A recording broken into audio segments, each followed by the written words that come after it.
Hi students, welcome to our triple S chemistry channel. நாம இப்போ பார்க்க போறது ஃபர்ஸ்ட் லெசன்ல இருந்துட்டு நுரை மிதப்பு முறை, ரோத் ஃப்ளோட்டேஷன். ரொம்ப ரொம்ப இம்பார்ட்டன்டான கொஸ்டின், 5 மார்க் கொஸ்டின். இந்த கொஸ்டினுக்குள்ளே என்ன இருக்குன்னா ஒரு 2 மார்க், ஒரு 2 மார்க்கு ஒரு 3 மார்க்கு வேற இருக்கு. 2 கொஸ்டின் இருக்கு. ஓகேவா? ஸோ இப்போ அதை பார்த்தோம்னா ஃபர்ஸ்ட் இதுவே இந்த நுரை மிதப்பு முறை அப்படிங்கிறது ஒரு கான்சென்ட்ரேட்டட் மெத்தட், அதாவது தாதுக்களை அடர்ப்பித்தலுக்கான ஒரு முறை. எஸ்பெஷலி யாருக்கு அப்படின்னு பார்த்தோம்னா சல்ஃபைடு ஓர்ஸை கான்சென்ட்ரேட் பண்றதுக்கு,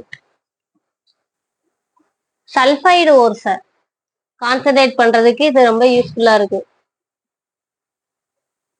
சல்ஃபைடு ஓர்ஸை கான்சென்ட்ரேட் பண்றதுல இந்த ரோத் ஃப்ளோட்டேஷன் தான் யூஸ் ஆகுது. ஓகேவா? எஸ்பெஷலி யாருன்னா zinc blende and galena. Zinc blende and galena அந்த ரெண்டுதையும் அடர்ப்பிக்க, அதாவது சல்ஃபைடு தாதுக்களை அடர்ப்பிக்க பயன்படுது. ஓகேவா? இது 1 இயர் பப்ளிக் கொஸ்டின். நுரை மிதப்பு முறை எவ்வகை தாதுக்களை அடர்ப்பிக்க பயன்படுகிறதுன்னு கேட்டிருந்தாங்க. ஸோ சல்ஃபைடு தாதுக்களை அடர்ப்பிக்க பயன்படுகிறது. எடுத்துக்காட்டு என்னது?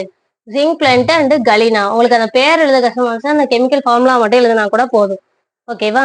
இதுல என்ன பண்ணுவாங்க அப்படின்னு பார்த்தோம்னா, இப்போ இந்த ஜிங்க் பிளண்ட் கலீனா இருக்குன்னு வச்சுக்கோங்களேன். இந்த சல்ஃபைடு தாதுல ஏதாவது ஒண்ணு இதை எடுத்துட்டு நல்லா ரஷ் பண்ணிடுவாங்க. அதாவது நல்லா நன்கு தூளாக்கிட்டு அது கூட என்ன பண்ணுவாங்கன்னா கொஞ்சம் வாட்டர் ஆட் பண்ணிட்டு அதுக்கப்புறம் நுரை உருவாக்கும் காரணிகளான யூக்கலிப்டஸ் ஆயில் அண்ட் என்னது சேர்ப்பாங்க அப்படின்னு பார்த்தோம்னா pine oil. Pine oil and eucalyptus ஆயில ஆட் பண்ணுவாங்க.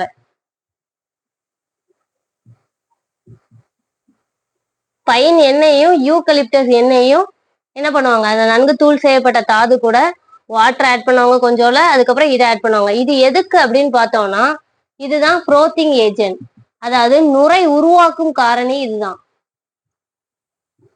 எண்ணெயும் தண்ணி அதை சேர்த்து நல்லா கலக்கும் போது இங்க என்ன உருவாகும்? நுரை உருவாகும். ஓகேவா? ஸோ நுரை உருவாக்கும் காரணியா இது ஆக்ட் ஆகுது.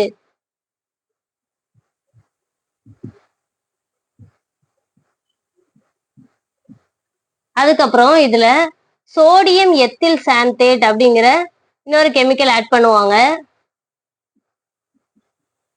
இது யாரா ஆக்ட் ஆகும் அப்படின்னு பார்த்தோம்னா கலெக்டரா ஆக்ட் ஆகும், அதாவது சேகரிப்பான ஆக்ட் ஆகும்.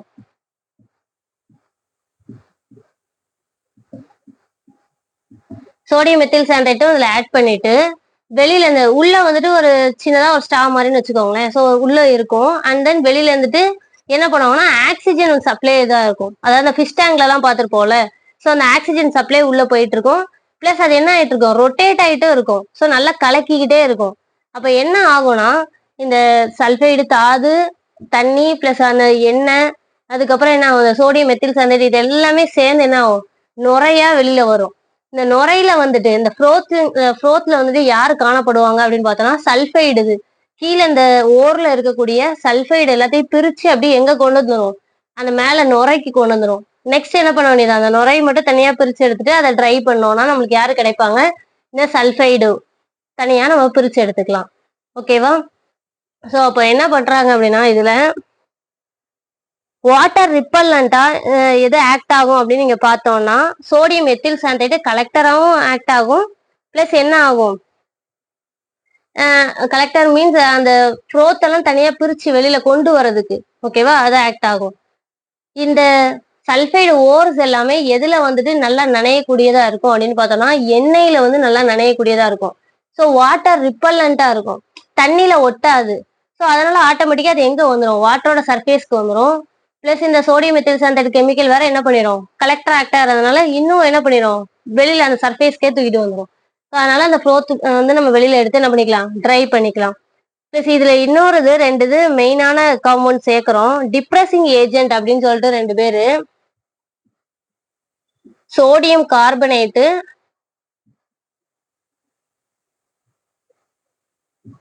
And sodium cyanide. இது என்னவா ஆக்ட் ஆகும் அப்படின்னு பார்த்தோம்னா டிப்ரெசிங் ஏஜென்டா ஆக்ட் ஆகும்.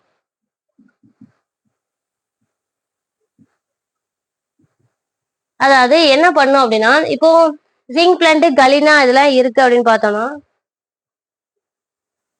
அதாவது இதோட மெயின் ரோல் என்ன அப்படின்னு பார்த்தோம்னா சோடியம் கார்பனேட் சோடியம் சயனைடோட வேலை.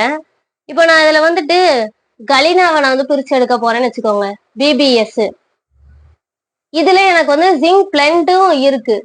ஆனா எனக்கு இந்த கலினா மட்டும்தான் வேணும் அப்படின்னு நினைக்கிறேன்னா என்ன பண்ணணும், இப்ப நான் எனக்கு தான் என்ன ஆயிரும், சல்ஃபைடு ஓருங்கும் போது இது ரெண்டுமே சேர்ந்தே வெளியில மேல என்ன ஆயிரும், சர்ஃபேஸ்ல வந்துரும். பட் எனக்கு ஒரே ஒரு ஆள் மட்டும் தான் வேணும் அப்படின்னா இந்த காம்பவுண்ட போடும்போது என்ன ஆயிரும் அப்படின்னா, இப்ப நான் சோடியம் சயனைடு போடுறேன் அப்படின்னா இந்த ஜிங்க் சல்ஃபைடு அதாவது ஜிங்க் பிளென்ட்டை வந்துட்டு மேல நுரையில வராம கீழே அப்படி என்ன பண்ணி வச்சிரும், டெபாசிட் ஆக வைக்கும், தடுத்து நிறுத்தும்.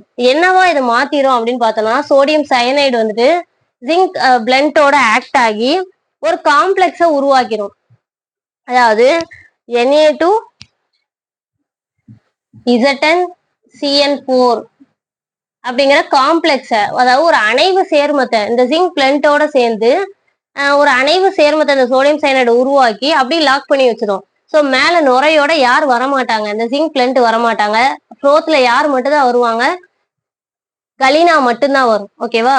சப்போஸ் கலினால ஜிங்க் பிளென்ட்டும் இருக்கு அப்படின்னா எனக்கு இந்த கலினா மட்டும் தான் வேணும் அப்படின்னா நான் இந்த டிப்ரெசிங் ஏஜென்ட் ஆட் பண்ணும்போது என்ன பண்ணிடும், இந்த ஜிங்க் பிளென்ட்டை ஒரு கோஆர்டினேஷன் காம்ப்ளெக்ஸா மாத்தி கீழே வாட்டர்ல இருக்க வச்சிடும். ஃப்ரோத்ல யார் மட்டும் தான் வருவாங்க, கலினா மட்டும் தான் வருவாங்க. இதுவும் புக் பேக்ல இருக்கக்கூடிய 3 மார்க் கொஸ்டின். ஓகேவா? ஸோ சர்ஃபேஸ்க்கு வராம பாத்துக்கும். ஓகேவா? இதான் என்னது ஃப்ரோத் ஃப்ளோட்டேஷன் டெக்னிக். ரொம்ப ரொம்ப இம்பார்ட்டன்டான 5 மார்க். இது எஸ்பெஷலி யாருக்கு யூஸ் ஆகுது, சல்ஃபைடு ஓர்ஸை கான்சன்ட்ரேட் பண்ண யூஸ் ஆகுது. எஸ்பெஷலி யாரு, ஜிங்க் பிளென்ட் அண்ட் கலினா. இதுல என்ன பண்றாங்க, ஓரை வந்துட்டு நல்லா என்ன பண்ணிடுறாங்க, ரஷ் பண்ணிட்டு அது கூட வாட்டர் ஆட் பண்ணி பிளஸ் ஃப்ரோத்திங் ஏஜென்டான பைன் ஆயில், யூக்கலிப்டஸ் ஆயில்லாம் ஆட் பண்ணி விட்டுறாங்க. இதோட சோடியம் மெத்தில் சாண்டைட்டையும் ஆட் பண்றாங்க. இது கலெக்டரா ஆக்ட் ஆகுது. வெளியில இருந்து ஆக்சிஜன் அவுட்லெட் ஏர் உள்ள போயிட்டு இருக்கும், பிளஸ் அது என்ன ஆயிட்டே இருக்கும், ரொட்டேட் ஆயிட்டே இருக்கும். அதனால என்ன நல்லா மிக்ஸ் பண்ணும் அந்த சொல்யூஷனை. ஸோ அதுல இருந்து என்ன கிரியேட் ஆகும், நல்ல நுரையெல்லாம் வெளியில வரும், ஃப்ரோத் கிரியேட் ஆகும். ஸோ அந்த ஃப்ரோத்ல யார் வந்துருவாங்க, சல்ஃபைடு ஓர்ஸ் எல்லாமே மேல வந்துடும். பிகாஸ் சல்ஃபைடு ஓர்ஸ் எல்லாமே என்னது ஆயில்ல தான் நல்லா நனையக்கூடியது, வாட்டர் ரிப்பல்லண்டா இருக்கும், தண்ணியோட ஒட்டாது. அதனால அது ஃபுல்லாவே எங்க வந்துடும், நுரைக்கு வந்துடும். அந்த ஃப்ரோத்தை வந்து அதுக்கப்புறம் நம்ம கலெக்ட் பண்ணி என்ன பண்ணிக்கலாம், ட்ரை பண்ணி அதுல இருந்து சல்ஃபைடு ஓர்ஸை பிரிச்சு எடுத்துக்கலாம். சப்போஸ் எனக்கு வந்துட்டு 2 சல்ஃபைடு ஓர்ஸ் இருக்கு, அதுல இருந்து ஒருத்தர் மட்டும் தான் எனக்கு வேணும் அப்படின்னு நம்ம எடுத்துக்கிறோம்னா, இப்போ கலினா ஜிங்க் பிளென்ட் இருக்கா, எனக்கு கலினா மட்டும் தான் வேணும்னு நினைக்கிறேன்னா அதோட டிப்ரெசிங் ஏஜென்டான sodium cyanide or sodium carbonate இந்த ரெண்டுல ஏதாவது ஒன்று ஆட் பண்ணும்போது என்ன ஆயிரும், ஜிங்க் பிளென்ட்டை வந்துட்டு ஜிங்க் காம்ப்ளெக்ஸா மாத்தி என்ன பண்ணிடும், கீழே வாட்டர்லயே இருக்க வச்சிடும். ஃப்ரோத்ல வந்துட்டு கலினா மட்டும் வர மாதிரி பார்த்துக்கும். ஓகேவா? ஸோ இந்த டிப்ரெசிங் ஏஜென்ட்டோட ரோல் இதுதான். இதுக்கு அடுத்து இருக்கக்கூடிய டாபிக்ஸ்லாம் அடுத்தடுத்த வீடியோல பார்க்கலாம். மறக்காம நம்ம சேனல் சப்ஸ்கிரைப் பண்ணுங்க, உங்க ஃப்ரெண்ட்ஸ் எல்லாத்துக்கும் ஷேர் பண்ணுங்க. Thank you students.